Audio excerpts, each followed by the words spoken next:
Hi guys, James here. I'm one of the founders of Cortex Education, and I'm a college admissions consultant focusing on personal development as the best way to lead to success.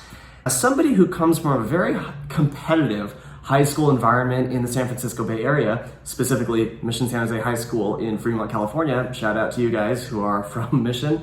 I grew up in this environment that really emphasized avoiding mistakes. There was this assumption that if you do well in high school that you're going to succeed in college and beyond. This assumption was especially strong in a school like Mission, where the school is really competitive and it's one of the top ranked schools in the state. And so there was this notion that as long as you get through Mission successfully, you're going to be fine. But in this video, I want to talk about something that I realized in my late 20s about why school actually prepares you to be really, quite mediocre. Now, first off, I want to say that there are teachers out there who try to push their curricula beyond this to make sure that they're not just, churning out mediocre students who will be mediocre adults. But by and large, our school system in this country is designed to satisfy or to prepare the masses for the future. So it's actually not a criticism that I have when I say that schools prepare you to be mediocre. It's just that is the fact that if we imagine that there's a bell curve of success and we kind of plot everybody along this bell curve, you can imagine that, well, as a public institution, a school is designed to kind of capture the middle of that bell curve and kind of help the middle of that bell curve. So if you want to be at the top of that group, if you want to be kind of ahead of your average peer, what you need to do is internalize what I'm about to tell you in this video. What do I mean when I say that schools prepare you to be mediocre? Well, look at how school typically works 90 to 95% of the time. In most cases, you have assignments that your teacher gives you, and there are very clear instructions, and you're expected to just follow those instructions. And you're expected to follow those instructions exactly without making any mistakes. And think about how you are evaluated in quizzes and tests, right? There are a bunch of questions, and the starting point is 100%, and every time you make mistakes, you go down from there, right? You make a mistake, and it's like, oh, down to 95%, maybe another mistake. Now you're at 89%, and so on. So the focus of most of what happens at school, probably 90 to 95%, is avoiding mistakes. Why do I say that this kind of leads to mediocrity? Well, in most career paths, you actually have to come up with new ideas, be creative, be a leader in your field, and not just avoid mistakes in what somebody else tells you to do. And that's why it's so important that we start training this habit now. So how do we avoid this trap? Well, let's kind of split this into two realms. And first we'll talk about the academic side of things, and then we'll talk about the activities side of things. So in the academic and kind of intellectual side of things, what we can do is make sure that you're building a habit of learning more than what school is just requiring you to do. I tell my students this all the time. This is why it's so important to build a habit of reading every single day. And I encourage you to look into things like audible.com, which is a fantastic way to read a lot more than you otherwise would. Because when you're reading, you have to use your eyes, and you have to, it occupies you completely. Versus if you use Audible, you're listening to audiobooks. And so you can be doing other things, you can be taking a break, whatever it is that you want to do, and you're learning something and listening to really high quality, awesome books along the way. And by doing this, you're developing your intellectual vitality, and you're going to find that you're going to be way more able to come up with new creative ideas as you build this habit and strengthen it over time. So that's on the academic side. Let's talk about the activities side. There's also a lot of opportunity on the activities half of things to develop that leadership, that creativity. And when I say leadership, I mean pushing things forward in your school community, in your broader community, in your country, whatever it is in the world. If you are in an organization, right, regardless of whether you are an officer in that organization, think about how can this organization run better? What are some things that we can do?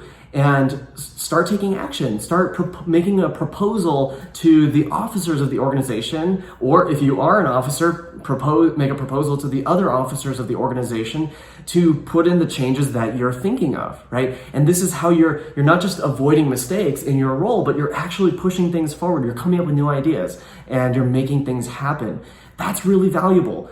So be a leader, regardless of whether you have a leadership title. And here's another thing you can do. One of the great things that we work on with our students is called a Cortex project. In other words, it's kind of a leadership project or a passion project that each person has.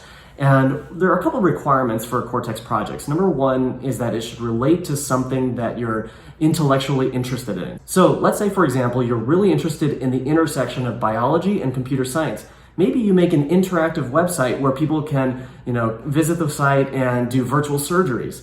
Or let's say you're really interested in cognitive science and psychology, and in the last 6 months, you've developed really good organizational and productivity habits. Well, maybe you can design a new type of planner to help people become more disciplined and organized, and then you can create a little business or a nonprofit that sells these planners, and then you can donate some proceeds to an organization that supports psychological and cognitive health. So the idea of your Cortex project, the format of your project can be anything. It can be a YouTube channel, it can be a website, it can be a nonprofit, a business, whatever, it doesn't matter, as long as it's related to your intellectual interests. The second requirement is that you manage the project from A to Z. That doesn't mean you have to do the project from A to Z. You can actually, you can have a team, but you're making sure that it actually happens. You're learning to take responsibility. And the third requirement is that it makes you uncomfortable in some way. So think about what skills or traits or habits you want to build up and purposely design that Cortex project to help you train yourself in that way. So for example, if you want to develop your public speaking skills, then incorporate maybe some event where you speak to a large crowd. Or if you want to develop your leadership skills, then make sure that your Cortex project involves a team. So those are the three requirements. One, you're exploring your intellectual interest. It can be any format. Number two is that you're managing the project. This is actually really important because, again, school typically doesn't train you to come up with the next steps and make a project happen, with relatively few exceptions. And three is you are exiting your comfort zone. You're getting out there and doing something challenging for you, because we only grow when we're uncomfortable. These are different ways that you can use your activities to develop that habit of creating new ideas, pushing things forward, and being a leader in that sense. So remember, there's the academic side of things where you should develop the habit of learning more every single day. And then there's the activity side of things where you can be a leader in an existing organization, whether or not you have a title. And number two is you can create something totally new and totally unique to you. College admissions officers love to hear about this. There are countless articles out there where college admissions officers are quoted as saying that, we love to see students doing passion projects because it shows so much about you, so many good things about you. So I really encourage you to do that. Hopefully this video gave you an interesting new perspective on how, if you just follow what school tells you to do, even if you're at a really competitive, challenging high school, you're probably just kind of destined to be more average than you might think. Even if you're excelling, getting a 4.0 in the hardest classes, you're just training yourself mostly to avoid mistakes. What you want to do is pair that with the ability to come up with new ideas. And that's how you move yourself from being pretty mediocre to being really, really great and fulfilling your potential. So I really encourage you to put things into action. After this video, think of 2 things that you're gonna do to start taking action today to build that skill of pushing forward, being a leader, and expressing that creativity. Hopefully you like this video.